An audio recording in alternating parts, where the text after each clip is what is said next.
আসসালামু আলাইকুম, কি অবস্থা সবার? এটা হলো টেকনো স্পার্ক 30 প্রো। আপনারা অনেকে হয়তো জানেন ইনফিনিক্স টেকনো একই কোম্পানির প্রোডাক্ট। দ্যাটস ওয়াই দুই কোম্পানি খুব সিমিলার কাইন্ড অফ কনফিগারেশনে তারা ফোন মার্কেটে আনে। কিছুদিন আগে আমরা ইনফিনিক্স হট 50 প্রো রিভিউ করেছিলাম, সেটা 18,999 টাকা লঞ্চ হয়েছে। এটাও ঠিক সেইটার কম্পিটিটর হিসাবে আসছে, বাট এইটাতে কিছু জিনিস বেশি আছে, আবার কিছু জিনিসে কমতিও আছে। কিন্তু টেকনো স্পার্ক 30 প্রোতে হাইলাইটেড যে ফিচারগুলো আছে, প্রথমত এইটা ট্রান্সফরমার এডিশনেও আসছে। আপনারা সিম্পল ডিজাইনের সাথে এরকম একটা ডিজাইনও পাবেন, যেটা আমার কাছে তোরা ভালো লাগে না। এটাতে 108 মেগাপিক্সেলের ক্যামেরা আছে, এটাতে ডলবি অ্যাটমস এর ডুয়াল স্টেরিও স্পিকার আছে, 33 ওয়াটের ফাস্ট চার্জিং আছে, অ্যামোলেড ডিসপ্লের সাথে ইন ডিসপ্লে ফিঙ্গারপ্রিন্ট আছে। অনেক ভালো ভালো জিনিস আপনারা দেখতেই পেলেন, বাট কিছু ডিল ব্রেকার কিন্তু এটাতে আছে। যেহেতু 7 দিন ধরে ফোনটা আমি ইউজ করছি, সো স্বাভাবিকভাবে ভালো জিনিসগুলো হাইলাইট যেমন করলাম, এটার বেশ কিছু খারাপ দিক আমি পেয়েছি, সেটা দিয়ে শুরু করব, দেন ভালো জিনিস নিয়েও আমরা আলোচনা করব। তো হ্যালো গাইস, কেমন আছেন সবাই? আমি রবিন, আপনারা দেখছি মোবাইল বাড়িতে। চলুন শুরু করা যাক। প্রথমেই আমরা ধন্যবাদ দিতে চাই রাইমোসকে। রাইমোস একটা অনলাইন ট্রাস্টেড শপ, যেখান থেকে আপনারা অফিসিয়াল সব ধরনের ফোন সবচেয়ে কম প্রাইসে পেয়ে যাবেন। আমি ডিসক্রিপশনে তাদের নাম্বার অ্যান্ড পেজ লিঙ্ক দিয়ে দিচ্ছি, এখনই কল দেন। তো যেমনটা বলেছিলাম যে প্রথমেই কিছু খারাপ দিক নিয়ে আলোচনা করব। এটাতে আপনার স্টেরিও স্পিকার পাচ্ছেন ডলবি অ্যাটমসের।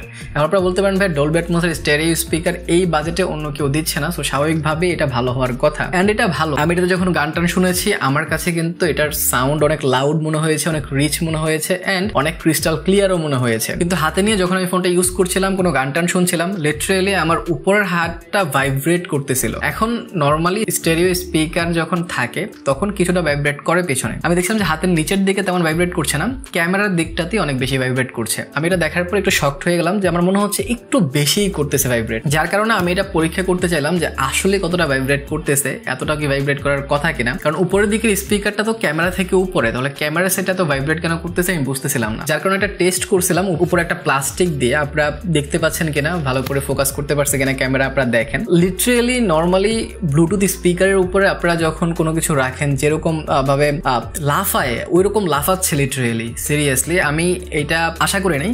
অলমোস্ট ফুল ভলিউম ছিল, আপনারা যখন ভলিউম 70% বা 60% নামায় আনবেন তখন কিছুটা কমে, বাট 60% ভলিউমের লাউডনেসটা আবার অনেক কমে যায়। সো এইসব দিক আপনাদের অবশ্যই নজরে রাখতে হবে যখন এই ফোনটা আপনারা কিনবেন। এরপরে আমরা যদি ক্যামেরা সেকশন নিয়ে কথা বলি, ক্যামেরা সেকশনে 108 মেগাপিক্সেল ক্যামেরা পাচ্ছেন আপনার রেয়ারে, এন্ড সামনে আপনার 13 মেগাপিক্সেল ক্যামেরা পাচ্ছেন। আপনারা বলতে পারেন ভাই, ক্যামেরা তো অন্তত ভালো হওয়ার কথা, কারণ 20,999 টাকা এটা লঞ্চ হয়েছে, সো ক্যামেরার যে কনফিগারেশন সেটা তো ভালো মনে হচ্ছে। এখানে আপনারা দেখতে পাবেন ক্যামেরার নিচে, ভালো করে দেখতে পাচ্ছেন কিনা আমি জানি না, এখানে 3x পর্যন্ত আপনারা জুম করতে পারবেন কোনো লস ছাড়াই। যেহেতু 3x পর্যন্ত আমি ছবি ক্যাপচার করতে পারবো উইদাউট লস, দ্যাটস ওয়াই আমি প্রথমেই পোর্ট্রেট মোডে গেলাম, কারণ পোর্ট্রেট মোডে এটা সবচেয়ে ভালো কাজ করে। কিন্তু পোর্ট্রেট মোডে যা দেখি যে ভাই সেখানে 3x এর অপশনই নাই, সেখানে সর্বোচ্চ 2x পর্যন্ত আপনারা সাপোর্ট করবে। বাট যেহেতু আপনাদের কাছে অপশন আছে 3x পর্যন্ত লসলেসের, তাহলে কেন এখানে ভাই 2x পর্যন্ত দিয়েছেন? 2x এ ভালো ছবি উঠবে স্বাভাবিকভাবেই, বাট 3x আপনারা দিতেন, অপশনটা থাকতো, তাহলে আপনারা যেটা ক্লেম করছেন সেটা একটু ভালো করে কিন্তু চেক করা যেত।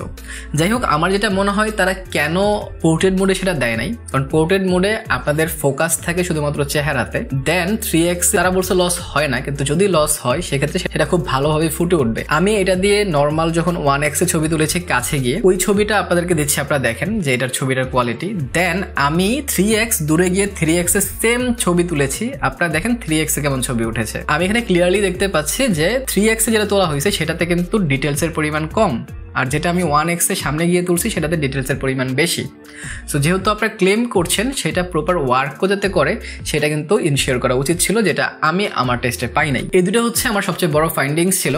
আপনাদের কি মনে হয়েছে টোটাল ব্যাপারটাতে, সেটা আমাকে কমেন্ট সেকশনে অবশ্যই জানায়েন। দেন যদি আমরা ফোনটার ডিজাইন নিয়ে কথা বলি, তাহলে ফোনটার ডিজাইন আমার কাছে পছন্দ হয়েছে। সাধারণত আমার এই সার্কুলার ডিজাইনটা পছন্দ না ক্যামেরার, তারপরেও তারা যে একটা এক্সটার্নাল লাইন ক্রিয়েট করেছে ক্যামেরার সাথে ইন্টিগ্রেট করে, সেটা আমার কাছে কিন্তু পার্সোনালি পছন্দ হয়েছে।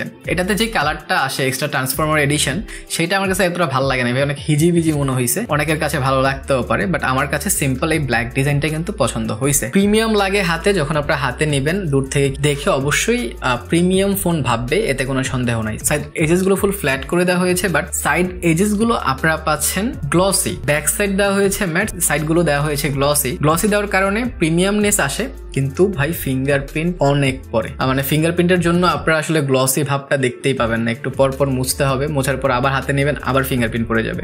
সো এই ব্যাপারগুলো আপনারা অবশ্যই দেখে নেবেন। এছাড়া আনবক্সিংটা যদি একটু দেখাই, তাহলে ট্রান্সফর্মার প্রিন্ট করা যেই বক্সটা আছে সেটা খুললে প্রথমে আপনারা ফোনটা পেয়ে যাবেন। ফোনটা একটু সাইডে রেখে নিচে নামলে একটা ট্রান্সপারেন্ট কেস রয়েছে, কিছু পেপার ওয়ার্ক আপনারা পাচ্ছেন, তার সাথে 33 ওয়াটের একটা অ্যাডাপ্টার পাচ্ছেন এন্ড একটা টাইপ সি কেবল কিন্তু পেয়ে যাচ্ছেন এটার সাথে। এখন যদি সামনের দিকে আসে, তাহলে সামনের দিকে আপনারা 6.78 ইঞ্চির একটি অ্যামোলেড ডিসপ্লে পাচ্ছেন, 393 পিপিআই। এখানে আপনার 1700 নিটস পর্যন্ত পিক ব্রাইটনেস যাবে, 120 হার্জ এর রিফ্রেশ রেট পাচ্ছেন 5 হোল ডিসপ্লের সাথে। সিমেট্রিক্যাল বেজেল করার চেষ্টা করেছে, বাট উপরে নিচে বেজেলের পরিমাণ কিন্তু একটু বেশি। এটার যে কালার ছিল, ব্ল্যাক গুলো পিচ ব্ল্যাক দেখাচ্ছিল, কন্ট্রাস্ট ভালো ছিল, কোনো অ্যাঙ্গেল থেকে নেগেটিভ ইস্যু পাইনি। আমি যখন কন্টেন্ট ওয়াচ করছিলাম আমার কাছে কিন্তু খুব ভালো লেগেছে। আমি আপনাদের উদ্দেশ্যে দিচ্ছি, আপনারা দেখেন যে কন্টেন্ট ওয়াচিং এক্সপিরিয়েন্স আপনাদের কাছে কেমন মনে হচ্ছে। আর এটা যেহেতু full HD plus resolution display, so শার্পনেসের ঘাটতিও কিন্তু ছিল না এখানে, সেটা আমার কাছে পার্সোনালি পছন্দ হয়েছে। তাছাড়া ফিঙ্গারপ্রিন্ট যেহেতু আশেপাশে নাই, আর এটা যেহেতু অ্যামোলেড ডিসপ্লে, ফিঙ্গারপ্রিন্ট কিন্তু আপনারা ডিসপ্লের ভিতরেই পাচ্ছেন। ইন ডিসপ্লে ফিঙ্গারপ্রিন্টের স্পিড বাজেট অনুযায়ী ডিসেন্ট আমি বলবো, অনেক ফাস্ট তো বলা যাবে, অনেক সময় নিচ্ছে তাও বলা যাবে না, একটা ডিসেন্ট কাতারে আছে। আর একটু ফাস্ট হলে আমি খুশি হতাম। বাকিটা আপনাদের কাছে কেমন মনে হয়েছে সেটা আমাকে কমেন্ট সেকশনে জানান। এর সাথে আমরা ইউআই এন্ড ওএস নিয়ে কথা বলি, তাহলে এখানে আপনারা হাই ওএস পেয়ে যাচ্ছেন, তার সাথে অ্যান্ড্রয়েড ভার্সন 14 পেয়ে যাচ্ছেন, একদম আপডেট ভার্সন পাচ্ছেন। আর হাই ওএসটা মোটামুটি ভালোই কাজ করছিল, 120 হার্জ এর রিফ্রেশ রেট পাচ্ছেন। আর 120 হার্জ এর রিফ্রেশ রেট যদি ফিক্সড করে রাখেন, তাহলে এটা সব জায়গায় কিন্তু 120 হার্জ কাজ করে। আপনারা যেখানে যান না কেন 120 হার্জ এটা ওয়ার্ক করবে, বাট কিছুক্ষণ রেখে দিলে এটা আবার 60 হার্জে নিয়ে শিফট করে ব্যাটারি বাঁচানোর জন্য। এছাড়া এর পারফরমেন্স সেকশনে যদি আসি, তাহলে এটা যে বাজেটে লঞ্চ হয়েছে সেই বাজেটে আপনারা G100 পাচ্ছেন, যদিও 19,000 টাকায় ইনফিনিক্স হট 50 প্রো কিন্তু G100 এ আসছে। তারা একটু প্রাইসটা বাড়াইছে, হইতে পারে তারা এখানে ডলবি অ্যাটমসের সাউন্ড দিছে দেখা, বাট ওভারঅল আমার কাছে কিন্তু এই দুইটার পার্থক্য অত বেশি মনে হচ্ছে না। তারপরেও আপনারা যদি বলেন আমি একটা কম্প্যারিজনও আনবো, সো এটা যে প্রসেসরটা আছে এই প্রসেসর কিন্তু মোটামুটি ক্যাপাবল এই বাজেট অনুযায়ী, খারাপ বলবো না।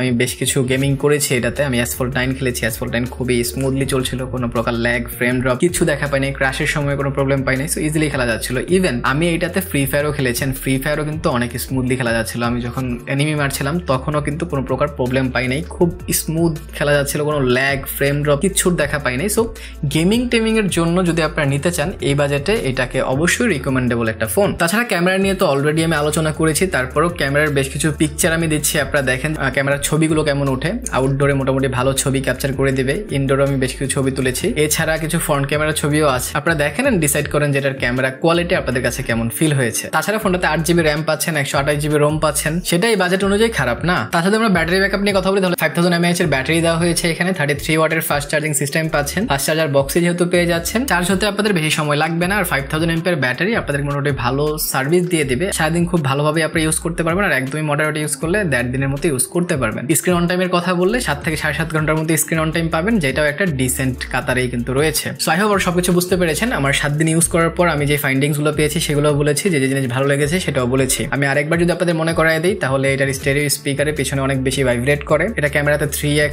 লসলেস জুম বলছে তারা, বাট সেখানে হালকা লসের দেখা আমরা পাচ্ছি। এছাড়া এটা কিছুটা ওভার প্রাইস করা হয়েছে বলে আমার মনে হচ্ছে। ভালো দিকের কথা যদি বলি, তাহলে পারফরমেন্স সেকশনটা এখানে ভালো, এখানে AMOLED display, in display fingerprint আপনারা পাচ্ছেন, তার সাথে ডিজাইনটাও কিন্তু আমার পছন্দ হয়েছে। আরেকটা ব্যাপার আমি বলে দিচ্ছি, এটাতে কিন্তু নয়েজ ক্যান্সেলেশন মাইক নাই। অনেকেই হয়তো 21,000 টাকা একটা ফোন কিনলে একটা নয়েজ ক্যান্সেলেশন মাইক আশা করেন, যাতে করে কথাবার্তা বললে একটু বেটার শোনায়, অপর প্রান্তে একটু ক্লিয়ারলি শোনায়, আশেপাশের নয়েজ না যায়, বাট এইটাতে তারা দেয় নাই। কেন যে দেয় নাই আমি জানি না, দিলে আমি খুশি হইতাম। সো আপনাদের এই ফোনটা ভালো লাগে, আর যদি আপনাদের মনে হয় না ভাইয়া আমরা হট 50 প্রোটাও দেখতে চাচ্ছি, তাহলে হট 50 প্রোর কিন্তু একটা অসাম রিভিউ করছি ভাই, ক্রেজি ভিডিও হয়েছে, সেটা দেখতে চাইলে এইখানে ক্লিক করতে পারেন। ভালো থেকে সুস্থ থাকেন, ভিডিওটা ভালো লাগে লাইক কমেন্ট শেয়ার সাবস্ক্রাইব করে দিয়েন। দেখা হবে পরের ভিডিওতে, টিল দেন আল্লাহ হাফেজ।